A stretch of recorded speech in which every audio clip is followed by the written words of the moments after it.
皆さんこんばんは。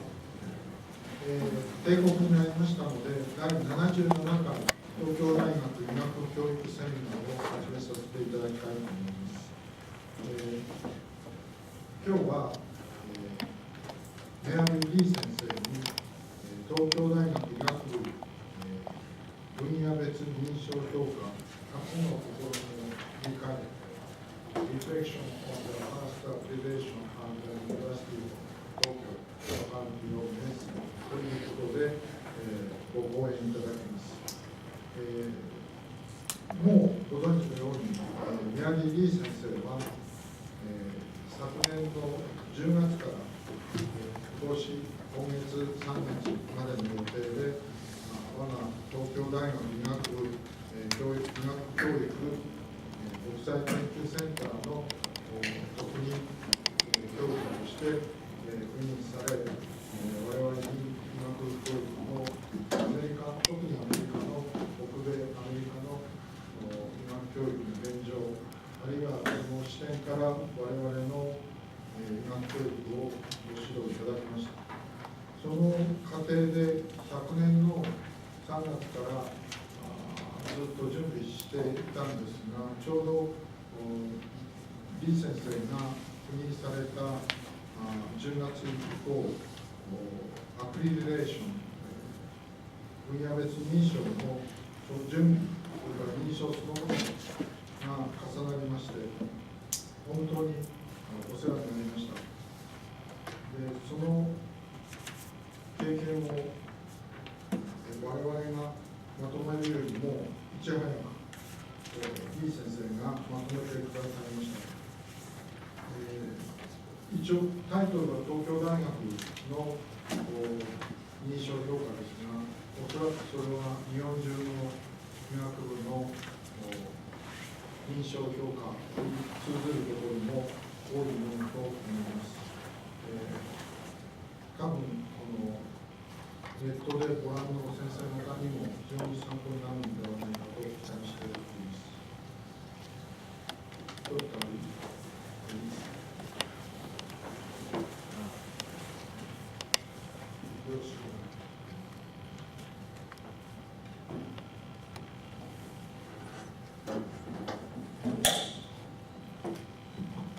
Good evening, everyone. Thank you so much. I can't believe 6 months have already passed. It really has flown by, and today's my last official day, and I'm very excited to be able to talk with you this evening about University of Tokyo's first accreditation visit. I was really privileged to participate in this process. And I think, as all of you know, University of Tokyo is world-renowned with its incredible faculty and students, and so it was quite a privilege to participate in this process and observe all the proceedings during the week of the site visit. And I wanted to share some reflections of that visit, really based on my own experiences with our accreditation in the United States, both managing the accreditation for my university and also site visiting other institutions, both at the medical school level as well as the university level. And I think what is really important to realize is that during these accreditation processes, it's really about sharing information across institutions. And so right after University of Tokyo's site visit, there was a national symposium on accreditation at Tokyo Medical and Dental University. And what was quite clear was that all of the presentations, which were from the institutions that have already undergone national accreditation here in Japan, is that it really is a peer review process. So it's faculty from institutions helping faculty at other institutions improve their systems. And so when you look at accreditation, it really is about this continuous quality improvement. And what the accrediting bodies want to know is, can you provide evidence of the outcomes of your institution? And do you have data to provide for that evidence? And in order to get the data, you need an institutional review body. And then in turn, that data is used for continuous quality improvement. One of the ultimate results of the accreditation process is that the community, the entire institutional community becomes involved. And I know in our process, we had over 100 faculty engaged on 10 different teams, working for over 2 years in preparation for our site visit. And that seems like quite a long time, but that time flew by, given the complexity of the data that we had to provide for accreditation. And during that process, faculty who normally would not be engaging in the process become very involved and are able to become leaders within the curriculum after the process. So for the World Federation of Medical Education, there are 9 accreditation standards, and this is the process that University of Tokyo underwent. And I think many of you are familiar with this. And I'm just going to touch upon most of them quite briefly, but I'm going to spend the majority of time on number 7, program evaluation, because that's really, I think, the core of what's required for institutions to really make sure they're in this continuous quality improvement cycle. So standard 1, mission and outcomes. How many of you run residency programs? How many of you were involved in residency level programs? So just a couple of you. But how many of you at least work with interns and residents? How many of you work with residents? So, more of you. And I'm wondering whether, when you think about the residents that you work with, can you tell where they were trained? Think a moment about the residents that you work with. Can you tell where they were trained? You say, that one is from that institution. Oh, I see, yes, this resident is from this other institution, and, that's, quote, typical of that institution. I'm wondering whether you notice a difference. Because when the site visit team came here to University of Tokyo, they said, okay, we see your mission, sounds great, want to do great research, produce great clinicians, but what is unique about your institution? And I think that it really is important for each institution to think about what is unique about your institution, so that when you think about your graduates, what is distinctive about your graduates? How can you tell that they're from University of Tokyo, or Tokyo Medical and Dental, Tokyo Medical University? What's distinctive? And so that's what they're talking about when they're asking you to define your missions and define your outcomes. What does your graduate look like, and how are they distinctive from other graduates? And regardless of whatever your mission is, if you say we're focused on research, et cetera, accreditation requires that you must produce a foundation for excellent clinical training in any branch of medicine. And so I like to think of medical education as the liberal arts of medical education. We're really producing medical doctors who can then specialize in any field. We're producing medical students with a great foundation to enter any area of medicine. The next is the educational program. What we heard the site visit team say is, we would like to see you move from faculty-focused curricula where the faculty are focused on delivering content to an outcomes-based education that's focused on students learning competencies. And this is certainly much more difficult than just saying, well, let's just switch to another type of teaching. But this is really where medical education has moved. So I think it's really important for each institution to look at how you can move your curriculum in this direction. And in order to do that, you really need to focus on concepts and principles. You cannot get down into the minutiae. And what we found is that by using mixed teams of basic science and clinical faculty, this is where we were able to tease out the core concepts. And you can imagine that some of those meetings were pretty heated.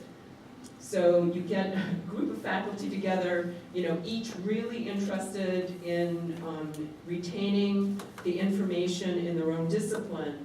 But when you get the group together and you say, well, what's truly core? This is where there are wonderful debates, but they each have to defend the concept as a building block for other knowledge. And some wonderful discussions ensued, and we really, over time, were able to really hone our curriculum down to core concepts and core principles. And that kind of work is essential if you're going to develop both vertical as well as horizontal integration. So integration across years and within each year. And the intent of all of this hard work is really to make sure that all of the time that faculty spend with students really count. So, we know that our faculty are incredibly busy, and we also know that lectures like this actually are among the least effective in transmitting information. And yet, many of us are still sticking with lecture-based curriculum. And what we really need to be focusing on is thinking about when students and faculty are face-to-face, how can we make best use of that time? And it's really around problem solving. It's not delivering facts. And so that really will require significant changes in our curricula. The next is providing students with more direct patient care. And I think many of the curricula, not just here at University of Tokyo, but elsewhere, still has a lot of observation as opposed to direct patient care. But if we really want students to engage with their training and be able to learn how to apply their knowledge, we really need to give them the opportunities to work directly with patients. And from some of my previous seminars, we talked about some of those strategies, teaching students how to teach each other, some of the peer training techniques, and being able to work with core faculty to be able to really utilize faculty time efficiently. I think many faculty, when they think about can we actually increase the amount of time we have students spend with patients, faculty say, well, I don't have time. I don't have time in my clinic. I don't have time to teach in the clinical setting. So it's really thinking about these different strategies that will allow faculty to actually do that type of training. The other thing is that you need to be able to cultivate affiliated clinical training sites because if you're increasing the amount of patient access that students have, obviously you need more patients to do that. And typically you need to start cultivating affiliated sites to be able to have sufficient places for your students to train in. For standard 3, you've heard me say this many times, assessment drives learning. That's really the key message here. And you're not going to change the curriculum without changing the way you assess. And so if you're sticking with fact-based assessments, you're not going to get the kind of problem-solving, critical thinking skills that we say we want our students to be able to demonstrate. And so I think this is what the accreditation team was talking about in terms of can you increase your active learning? Can you add more formative assessments? This is another thing where if all of your assessments are summative at the end of a training session, you're not giving the students an opportunity to improve. And so there are many benefits of increasing formative assessments where the students actually learn to be much more proactive in their own learning. They're able to self-assess much more effectively. Certainly when I recall when I was teaching in the third-year clerkships, I would give both a midterm assessment as well as an end of clerkship assessment. And during the midterm assessment, I would actually ask the students, how do you think you're doing? And it would be really interesting. There would be some students who were really good at assessing where they were, where they still had shortcomings, what they had to work on. Then there were a handful who were a little bit too generous in their self-assessment. They thought they were doing better than they actually were. And so that midterm feedback was really critical for them to ensure that they really push themselves a little bit more for the last half of the clerkship. And then there was the occasional student who, was the perfectionist. Whenever they got anything wrong, they thought they were failing. And some of the most outstanding students actually assessed their own achievements. And so those formative assessments are really critical to be able to teach the students how to self-assess accurately and also provide them with the opportunity to improve before the final assessment. And this last point, faculty can identify gaps earlier and help the students correct those gaps before the final assessments. And that's really critical for the students' professional growth. Faculty developments on assessment. So, if we're going to change assessments, faculty need to be trained how to do that. And the most effective approach we found was actually to create teams of faculty. Rather than trying to train individual faculty about new assessment methods, we had faculty create teams. And the teams could be department-based, or they could be topic-based. And for our curriculum, it's very integrated, and so we had faculty from multiple disciplines come together to create teams, but they also could be department-based. And the teams were extremely effective because when you train them as a group, they become resources for each other, they can help each other problem solve, and once the team comes to the faculty development with a particular problem to solve, just as the students come to a session with a problem to solve, they're much more engaged, and they come out of the faculty development with the curricular problem solved. So there's much more energy that goes into the faculty development, with these teams. The other thing, when they come out of these faculty development sessions, because they've created these solutions together, they actually can share the workload. And so what we found was that in very busy departments, we also have departments with faculty who are heavily into research. They were able to share both the work of curricular development, but also they took turns being course director. And so this actually worked much better with the very demanding research schedules, enabling teams of faculty to share the workload. The other thing, the last outcome here was unexpected.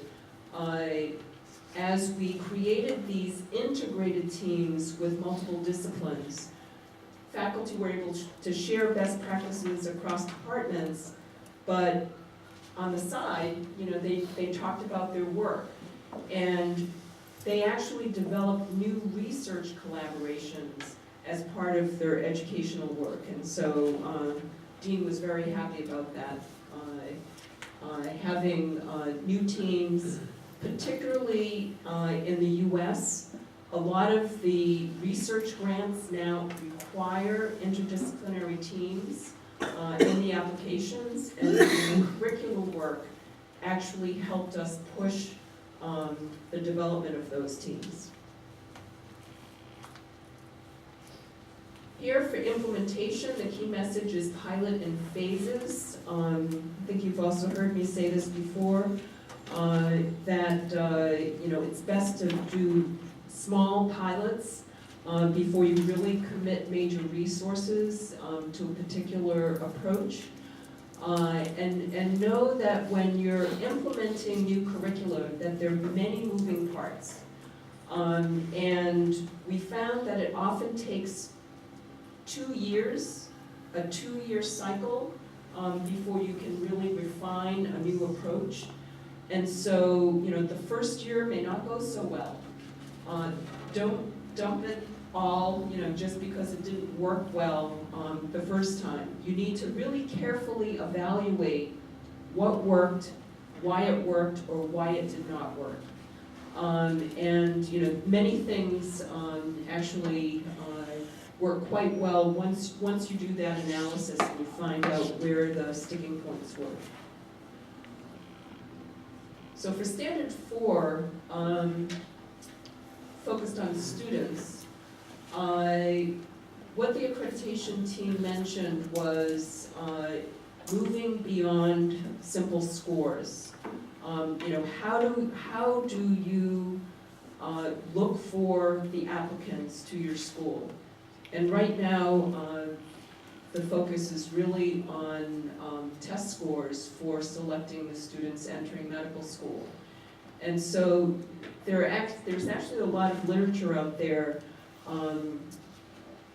that describes different methods for identifying students in what I'm calling the entire package, both native intelligence as well as emotional intelligence, and also the humanistic qualities that we talk about. And so, I'm not going to get into it here, but there's a lot of literature out there now and different techniques to do that.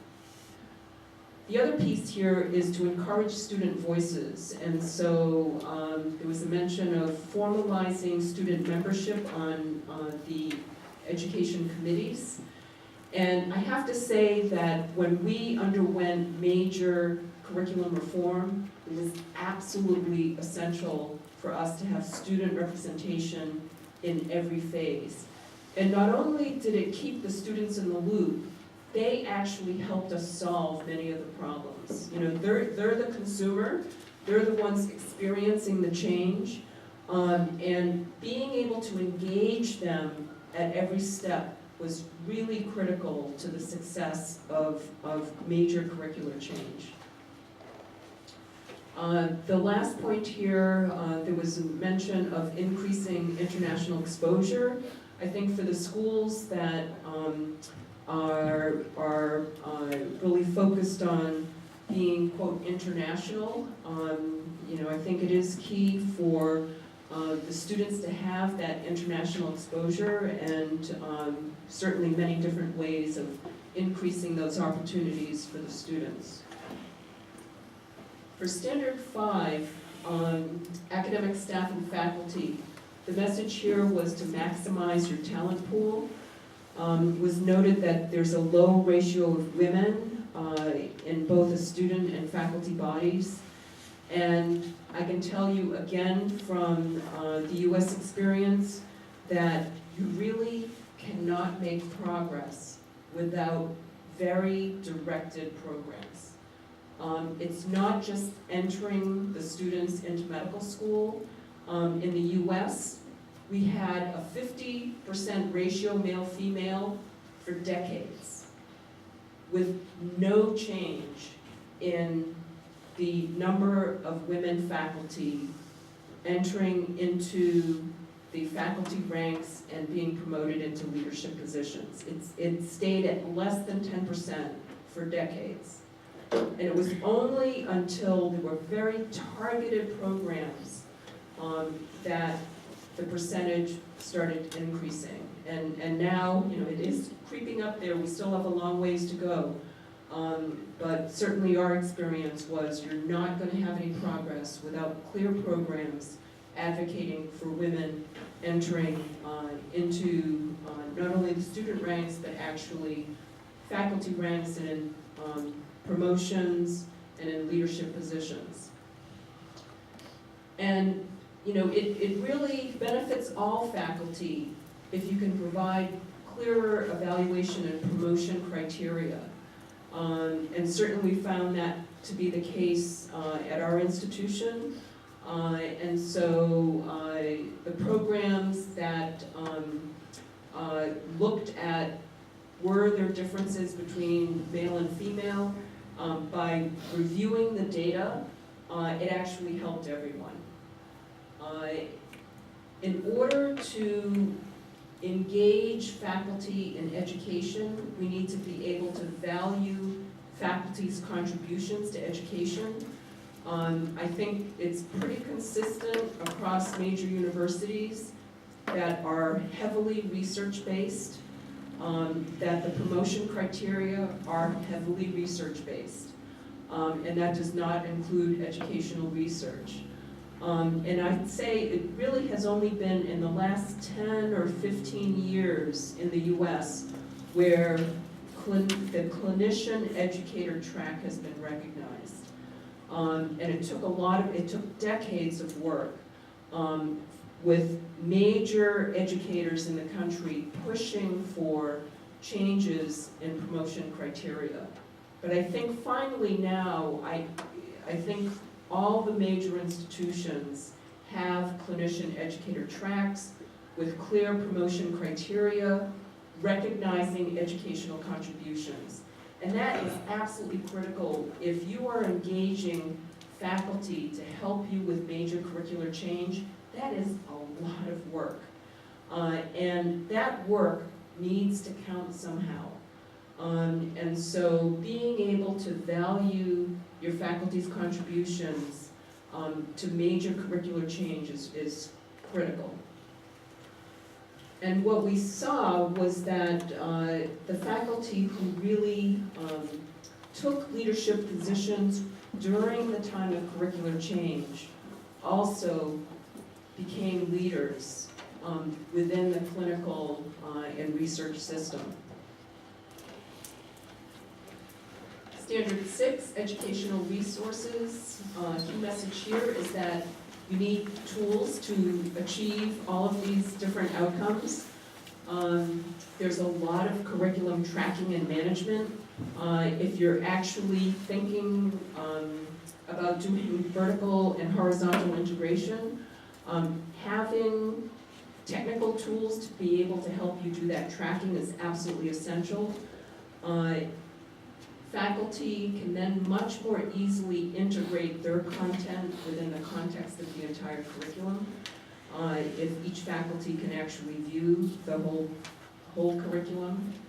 You need content management and delivery mechanisms. And we talked a little bit before in previous seminars about, again, maximizing that face-to-face time so that a lot of that factual-based learning students are really smart, they can do that on their own. Have them learn the facts, the background materials outside of the class time. Have the class time, the face-to-face class time reserved for problem solving. Also, you want to be able to provide detailed feedback to the system to refine the curriculum from the individual unit within the curriculum to the overall curriculum. And in order to do that, you really need technology tools to help you with that management. And in order to do that, you need a resource budget. I think that certainly at our institution, going through the curricular change process made us realize we needed dedicated funds for different aspects of curricular change. Simulation with OSCE, simulated patients, the actual simulation mannequins, but particularly the personnel, all of that is quite expensive. And we really needed to have dedicated funds for that. Library resources, mostly online, but the online resources, the licensing of all of those e-resources is quite expensive. The hardware, we needed rolling replacement mechanisms, and what that means is on a 4-year cycle, all of our hardware, computers in the library, the simulators, any of the hard equipment gets changed on a 4-year cycle. And so, it's all divided up, and so there's always new equipment coming in, old equipment being reconstituted elsewhere. The important thing here, I just wanted to remind folks, before you buy any of this equipment, research it before you buy. The equipment goes out of date extremely quickly. And so this last point, number 6, buy only what you need. We've been using technology tools for 20 years, and I can tell you that the half-life of technology equipment is quite short. And do not buy anything that you think you're going to need after 2 years. That's about the cycle. So, don't buy something and say, oh, that might be useful in a few years. Do not do that. Buy only what you know you're going to use within the next year or two. For designing learning spaces, I know many of your institutions are, institutions have to constantly renovate space. What's key is keeping the rooms and furniture flexible. In this room, these tables can be moved around. You really do not want fixed furniture. The teaching is all moving to flexible groups of all different sizes, and so it's really critical that you keep the rooms flexible, have Wi-Fi, have the electrical outlets for the students to charge their own equipment, and much of the tools, many of the tools that now are available for education really are available on any device. And so more and more of the tools, including the audience response system that I used at our first session way back in October, those all just use whatever device the student already has. So you don't have to buy devices, it's all software. And most of that software is in the cloud, so you're not even storing it within your school system. Again, keep things as flexible as possible. So we're now to Standard 7 program evaluation. Key message here is use longitudinal data. And this is where institutional research is really critical. You have to have online collection. There's just too much data. and layers and layers of data from all the stakeholders, all the student performance data, course and clerkship outcomes, postgraduate performance, admission policy, changes. These are just a few of the things that institutional research needs to track. So here, those of you who are clinicians, we're trained. If you order a test on a patient, it needs to affect your management. If you order the test and the result will make no difference on your management, why did you order it? And in the same vein, for evaluation, when you're designing your evaluation instruments, they need to count. So you really need to design those evaluation instruments thinking about what data do we need that will affect our decision making. And you really want to make all your evaluations count, because it takes time for people to answer your questionnaires. It takes a lot of effort to collate and analyze all that data. So you want to make sure that each of those evaluations makes a difference. How many of you have heard the term learning analytics? Learning analytics. It's actually fairly new. And it actually was defined only back in 2011 by the very first International Conference on Learning Analytics and Knowledge. And it's a subset of what's called academic analytics. And what academic analytics are, it's analyzing the institutional data, including financial data, admissions data, organizational data, all of the data that the president and other leaders of the institution need in order to run the institution efficiently. And learning analytics is just a subset of academic analytics that's focused on the educational part of the institutional mission.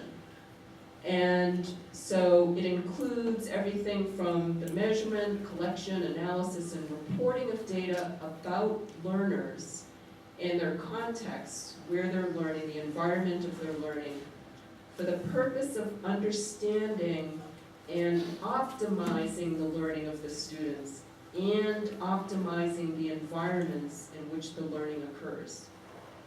And so if you think about this, this is so critical in terms of the data that you collect and how it affects making the environment the most effective for our students to learn most effectively. So how do you make analytics count? Know what you want as outcomes. This was stressed during the accreditation. They kept asking, what are your outcomes? What are your outcomes? Everything stems from the outcomes that you and your faculty define. Decide what the key evidence is that the outcomes have been attained. So this is this refers to all the competency assessments, what kind of assessments, what kind of data are you going to collect to provide evidence that your graduates actually have achieved the outcomes you've stated. Involve key stakeholders throughout the process. This is so critical in terms of being able to really develop the evidence that's going to be effective. Pilot your questions and methods. Again, what we said, for so many different things, pilot.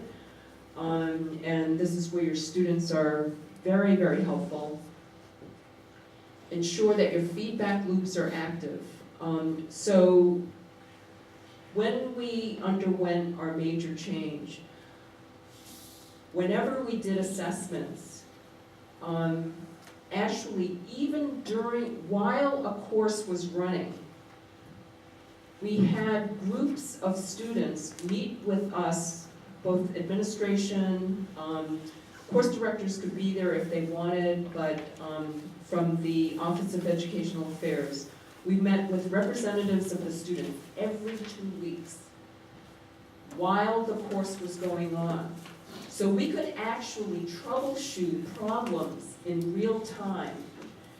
And you can imagine, if you're making drastic changes, it's difficult for the students too, because they don't know how to perform in a different system. We've trained them in one system, and you're suddenly asking them to perform in a very different system. And so having that feedback every other week was so critical, both to educate the students in what we were trying to do with them, but they also gave us immediate feedback whether it was working or not. And we could make real-time adjustments during the semester. It was so critical for us, and really made those changes successful much more quickly. The last piece of advice, keep it simple. As we design new curricula, faculty always want to keep adding things, and it's really hard to keep it simple. And we have to constantly remind each other, simple is better. So what does the general structure for evaluation look like? This looks pretty complicated, but it's basically the mission that we talked about. From the mission, you define your outcomes, and then you develop what's called a curriculum matrix, and I'll show you in a minute what that looks like, and both at the curricular level and down at the course level. Then you have all the data on this process and data on the students that's being collected by your institutional research. And your institutional research group is working with whatever your educational leadership is. Here, there's a steering committee. They're working on forming an evaluation committee and working with the existing academic affairs committee. And you obviously need to involve faculty, and there's this continuous improvement process. So what does this matrix look like? What do I mean by this curriculum matrix?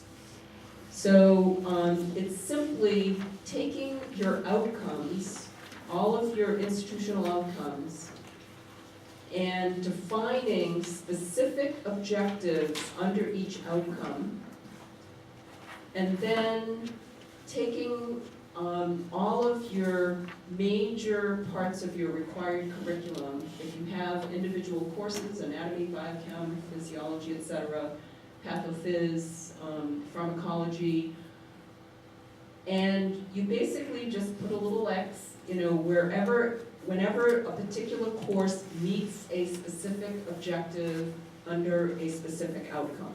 That's all the matrix is. It's very high level, and it enables you to see what the specific objectives are under each outcome and where in the curriculum at the course level those objectives are being met. And then at the next level, much more specific, is down into the individual course. And here is where you break down each objective into much more specific objectives within a particular course, down to the individual session. So whether you have a lecture, whether you have labs, whether you have small groups, being able to identify what objective is being met by every single session in your curriculum. And so at my institution, we use these matrices in our what we call a 3-year evaluation cycle. We have a 30-person curriculum committee that's made up of all active faculty. Most of these faculty are award-winning faculty. And 1/3 of our entire required curriculum is reviewed each year. And when they're being reviewed, they look at both matrices to see what objectives are being met by that particular course or clerkship. And the results go to faculty, departments, and students. So here we have our clinical curriculum.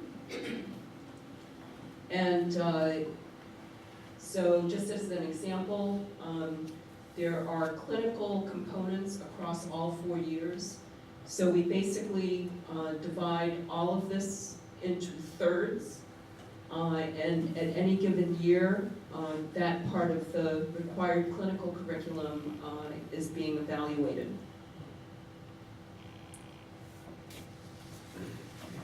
So the elements that are being examined during each review, number one is the content and methods. So this includes syllabus, all the activities, and as well as the different types of assessments, exams, OSCEs, whatever types of assessments are used. Student evaluations are included, and also the most critical part is the peer evaluation. So one of the curriculum committee members who is a non-expert in the course or clerkship being evaluated, they are doing the peer review, because the review is constantly aimed at looking at whether the curriculum is appropriate for a generalist physician, someone who can enter any part of medicine. And all of the content methods are linked to objectives in the matrix. So what are the fruits of this 3-year review? There's constant peer discussion of best practices. We are constantly giving feedback to students on what changed. So we actually ask the faculty, when you start your course next year, we want you to tell the new class what you changed based on the feedback you got from the students from the last year. And you say, well, it doesn't do any good for the students from the prior year. But what it does is it sends the message that you're actually using their feedback. And they very eagerly give you very constructive feedback because they feel like it's making a difference. Even if it doesn't make a difference to me, I'm benefiting from the changes that were made from the class before me. And it has been even more powerful than we expected. So giving feedback to students each year on what you have changed based on student feedback is really critical. And we still conduct annual evaluations, so it's not just on a 3-year cycle. There are more brief annual evaluation methods, and then it's just an in-depth review every 3 years. The longitudinal data helps us steer the direction of the programs, and as you can imagine, all the data that we're collecting is very systematic, and then it's all ready for accreditation. We don't have to do separate data collection. It's all being collected each year as we go in the format that is ready for accreditation. And enables us to do continuous quality improvement, not just waiting for accreditation. So I just wanted to show you what curriculum mapping looks like. This is may not be that familiar to some of you. So this is what I call a competency cascade. In the US, we actually have national level competencies that we must follow. They come from our Association of American Medical Colleges, comes from our specialty organizations, and they're and from the body for graduate medical education. And so there are very clear national competencies that we must follow. And so then there are the school-based competencies that have to map to the national competencies. And then every course and every clerkship then maps to the school-based competencies, and every single activity and assessment within a course or clerkship has to map. So, this is the cascade. So we actually have some software that enables us to do this, which is absolutely essential.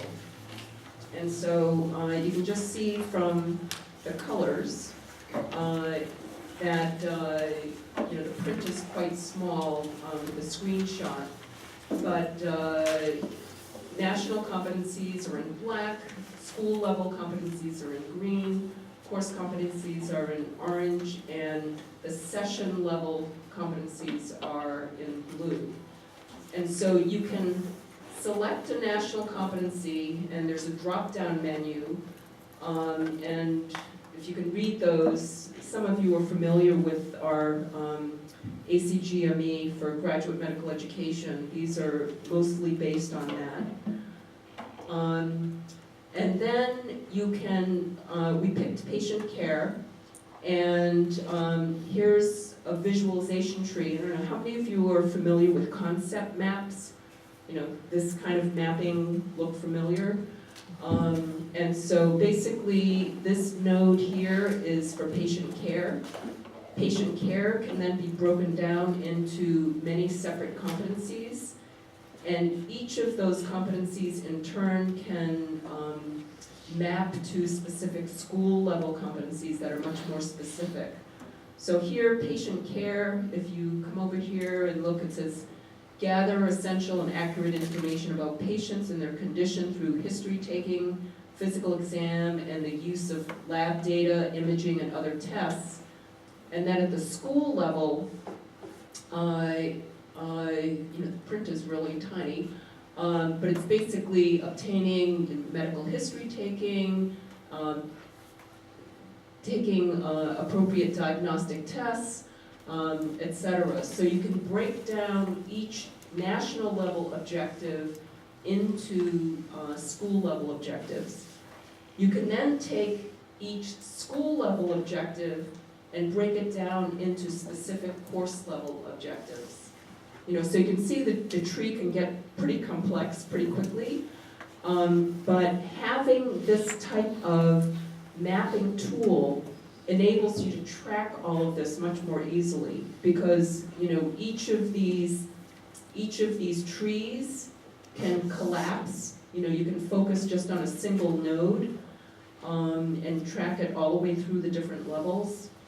And this is patient care shown in table form, and this is how you would actually enter the data into the tree. And so here is the national level patient care competency. Here are the school level competencies. And then here are the individual associated course level competencies.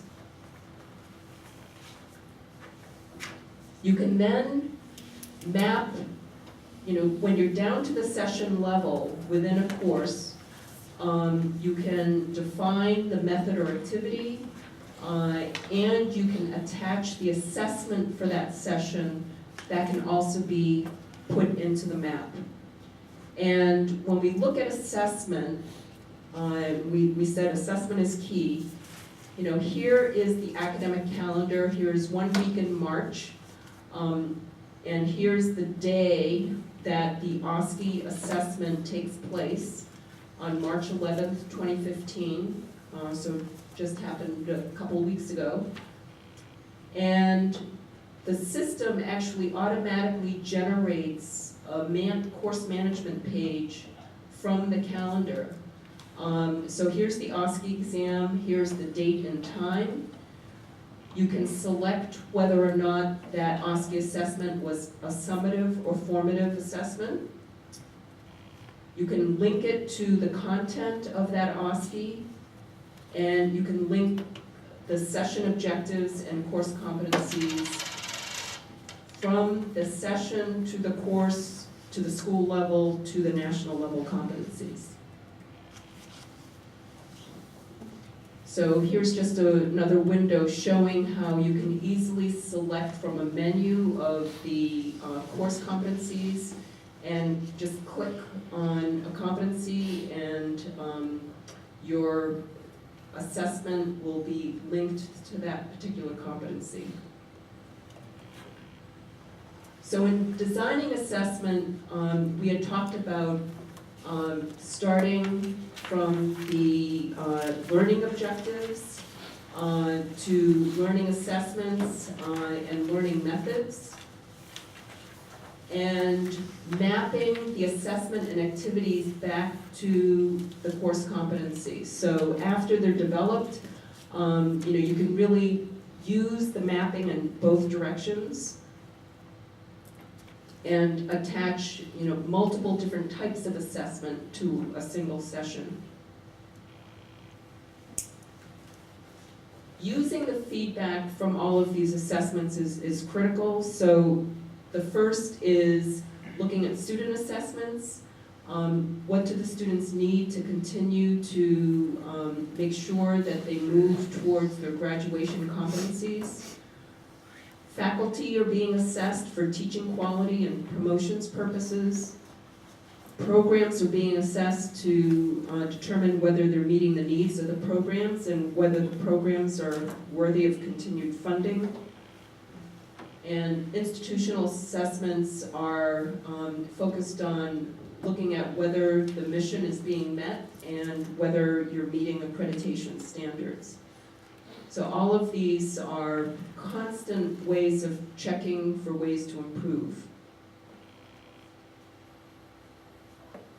So the continuous improvement cycle, I think you can see how national accreditation is just part of that continuous improvement cycle.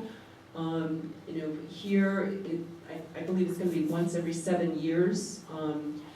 We have that external review in your continuous improvement cycle. All of that evaluation really feeds into strategic planning for the institution. And I think at the center of that really is your institutional research unit, which is absolutely critical in helping to accumulate all that data. I think it's pretty clear, given the complexity of developing these curricula, that you really need centralized management. And it cannot be managed through departments alone. You really need someone responsible, full-time, not part-time. And typically, it's a vice dean for education or the equivalent. And that person really needs to connect with institutional research, the evaluation committee, steering committee, the academic affairs committee, or whatever your oversight bodies are for education. So the key message is continuous improvement. You've heard me say this over and over again. And a way to expose faculty to other methods is having them serve on accreditation teams. Also, another major way is having them attend conferences to share best practices. Sharing with peers across institutions. I mean, that's what happened recently at the accreditation meeting at Tokyo Medical and Dental University. When your faculty present at these conferences, they can add that to their education portfolio, and as I mentioned, without recognition of that work, very hard to get faculty engaged. They're very busy. It takes a lot of time to do curriculum reform. And if that time does not count, it's going to be very difficult to engage the faculty. But if you do, it's going to be a huge benefit not only to the faculty and the institution and students, but obviously improving the way we educate our medical students ultimately benefits our patients and society. So with that, I thank you. This has really been an incredible 6 months.